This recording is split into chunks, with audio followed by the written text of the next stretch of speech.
You know how some speakers can totally captivate a room, while others, even with amazing arguments, just don't? Well, today we're digging into the secret ingredient behind truly powerful communication, and it all comes down to genuine, heartfelt sincerity. I mean, think about it. When you have to convince someone of something, what's the first thing you do? You probably load up on facts, figures, a perfectly logical case, right? We're all taught that the argument with the most data, the most evidence, that's the one that's supposed to win. But is it really? If you've ever laid out a flawless, logical argument and gotten nothing but blank stares, you know that can't be the whole picture. There's a huge piece of the puzzle missing, because facts, by themselves, just don't move people. Okay, so let's get right into it by busting one of the biggest myths out there when it comes to persuasion. Look, having a logical foundation is absolutely essential. You need it, but it's just the skeleton. It's not the heartbeat. A presentation that's just a dry list of facts, it's forgettable. Why? Because it speaks to our brains, but it completely ignores our hearts. And this isn't some new idea, by the way. The masters of communication, people like Dale Carnegie, have known this for ages. The most persuasive messages, the ones that really stick, are this powerful mix of intellect and emotion. You have to engage the head and the heart at the same time. So, if it's not just about logic, what is that secret ingredient? Well, it's not some fancy technique or a clever trick. It actually starts from inside you. This old saying really holds the key.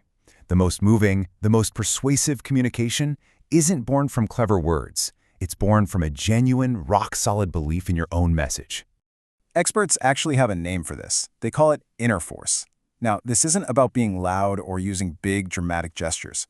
Just think about a time you saw a speaker who was so quietly passionate that you couldn't help but lean in. Their belief felt real, tangible. That is inner force. It's the authentic power that just radiates from a deep-seated conviction. So here's the bottom line, the crucial point. Before you can even dream of convincing an audience, you have to be 100% sold on the idea yourself. Because if you don't truly believe it matters, why in the world would they? Okay, so how does this actually work? How does your inner belief jump from you to the people listening? It might seem like magic, but it's actually grounded in our biology. Your audience isn't just hearing your words. They're reading your entire being. Your energy, your passion, your conviction. These are incredibly powerful signals that people pick up on, a lot of the time without even realizing it. This is where something called the mirror effect comes into play. It's simple, really. If you present your idea with this kind of detached, lukewarm energy, you can't be surprised when your audience feels, well, cold. But if you are genuinely excited, they feel that. They catch that spark from you. Your conviction piques their curiosity.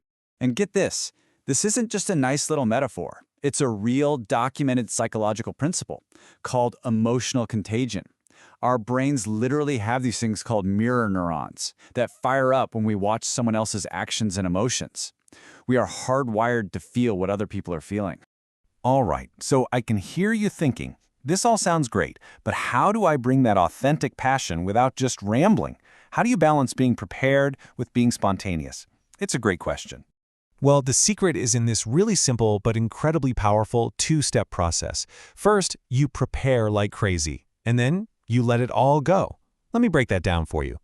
So step 1, you do the hard work up front. You master your topic. You gather all your facts. You organize them into a clear structure and you practice. And I don't mean memorize. I mean you rehearse until you know the material so well that talking about it feels as natural as chatting with a friend over coffee. Then, and this is the most important part, when you get up there to speak, you let it all go. You forget the script. You don't try to remember your bullet points. Your only job is to be present, to connect, and to share something that you truly believe in. You just have to trust that all that preparation did its job. And that brings us to the final, and maybe most important shift in your mindset. It's about moving away from being a speaker and stepping into a much more powerful role. See, a speaker is often worried about being interesting, about being polished, about putting on a good show. But a messenger has a completely different focus. They are genuinely interested in the topic and in the audience. They're authentic. They don't see themselves as a performer, but as a guide who's leading people to an idea that matters. And when you make that shift to a messenger mindset, everything changes. You're not performing anymore, you're sharing. Your focus goes from how am I doing to how can I help them get this? And when that happens, your voice, your gestures, your entire presence, it all just aligns naturally and with real power. So, really what we've talked about today comes down to a fundamental choice. The next time you have an idea to share, who are you going to be? Are you going to be a performer, focused on yourself, or will you be a messenger, fueled by sincere belief and a genuine desire to share something valuable? Because that choice makes all the difference.